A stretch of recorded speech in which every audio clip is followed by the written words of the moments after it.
Welcome to Our Lady of Lourdes. My name is Father Jim Ferry, pastor of Our Lady of Lourdes, and we have been having some technical difficulties with our sound relative to the video recording of Mass. We hope to have this addressed by mid-July, but I'd like to share with you the Gospel for the 14th Sunday in Ordinary Time and my homily for the 14th Sunday in Ordinary Time, July 9th, 2023. The Lord be with you. A reading from the Holy Gospel according to Matthew. At that time Jesus exclaimed, "I give you praise, Father, Lord of heaven and earth, for although you have hidden these things from the wise and the learned, you have revealed them to little ones. Yes, Father, such has been your gracious will. All things have been handed over to me by my Father. No one knows the Son except the Father, and no one knows the Father except the Son, and anyone to whom the Son wishes to reveal him. Come to me, all you who labor and are burdened, and I will give you rest. Take my yoke upon you and learn from me, for I am meek and humble of heart, and you will find rest for yourselves, for my yoke is easy and my burden light." The Gospel of the Lord. Praise to you, Lord Jesus Christ. A few months ago, in February of this year, a few hours after an earthquake on the border of Syria and Turkey, some special rescuers arrived at the earthquake site to continue the collective team effort of finding people trapped under the earthquake rubble after the seismic shocks. Just one of these trained rescuers from the Dominican Republic or Switzerland or the United States was able to do the work of 50 regular rescuers. Was this because they had better GPS? This was not the reason. These rescuers were German Shepherds, Labradors, and other specially trained dogs, specially trained canine rescue dogs. I learned there's even an acronym. There's always an acronym. Search and Rescue Dog, SAR.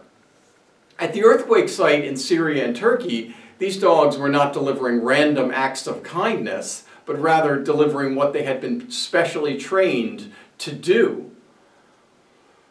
Of course, there are also spontaneous examples of wild animals, a wild dolphin or a wild lion out in the wild rescuing a man, woman, or child in distress. But isn't it remarkable that an animal can be trained to do a rescue over and over again?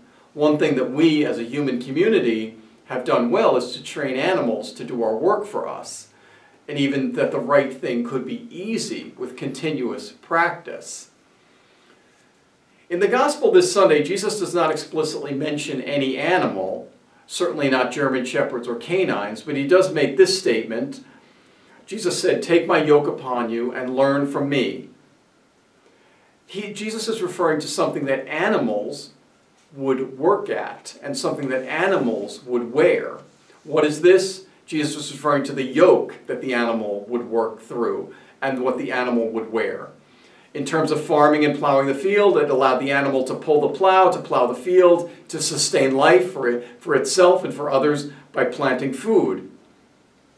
Jesus said in the Gospel, "Take my yoke upon you and learn from me." What is this yoke? This yoke equals all of God's commandments for you and me.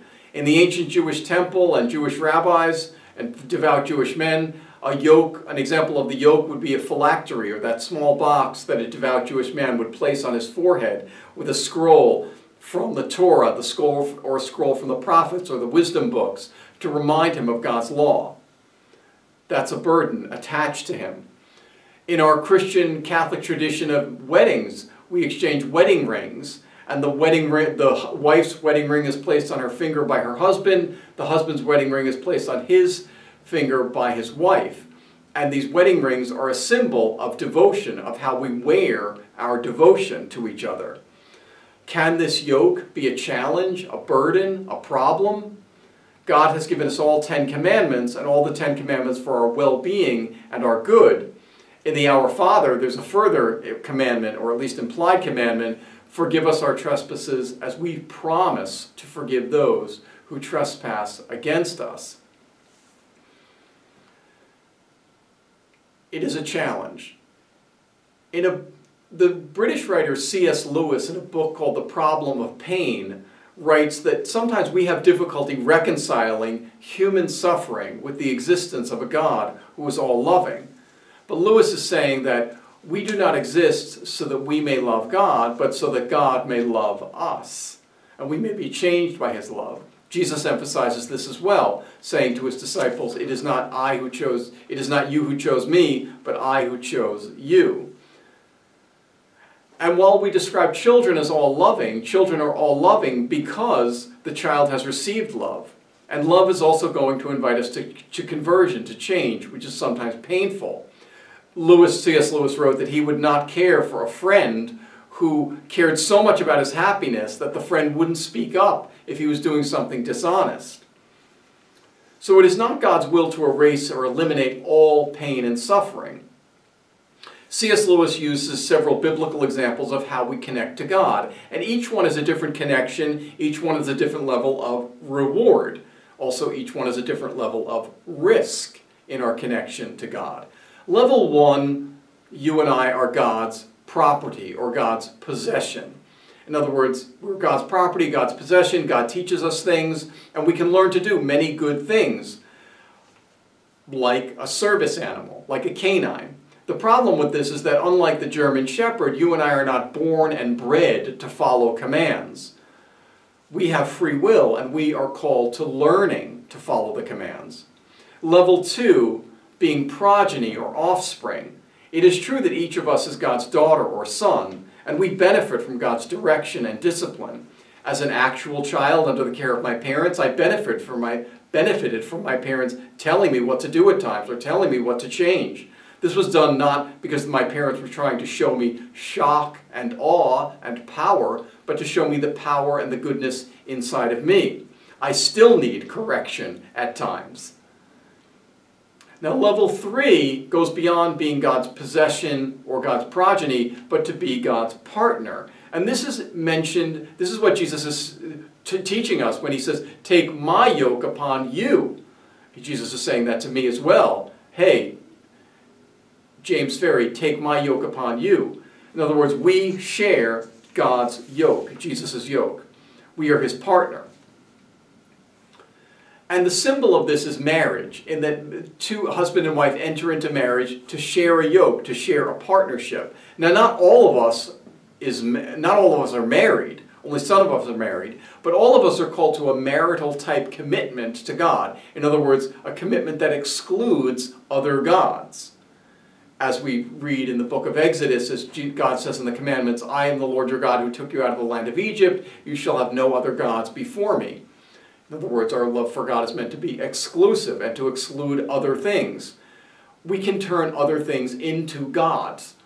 For example, a love of money, an excessive love of money, or love of money is, as St. Paul writes, is the root of all evil. That could become like God. Or love of popularity.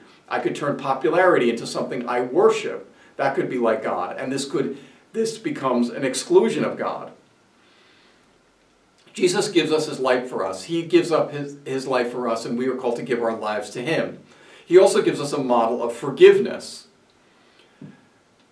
If someone does trespass against you or trespass against me, one of the things we are tempted to do, have you ever been tempted to enter into a feeling of revenge or vengeance, even in just a cold shoulder type of way?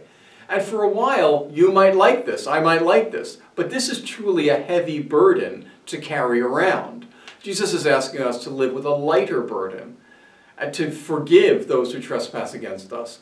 Forgiveness does not mean that we approve of what has been done to us. We can forgive somebody and still try to correct the person, explain what's wrong. I might accept forgiveness, but also recognize that I am called to change.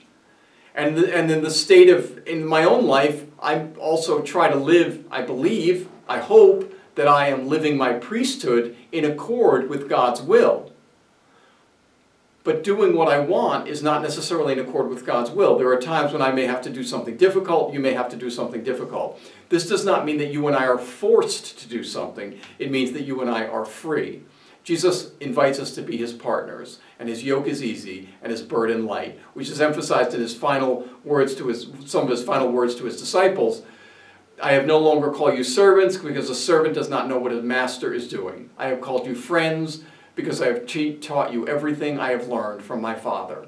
Jesus wants us to be his partners, and his burden is light.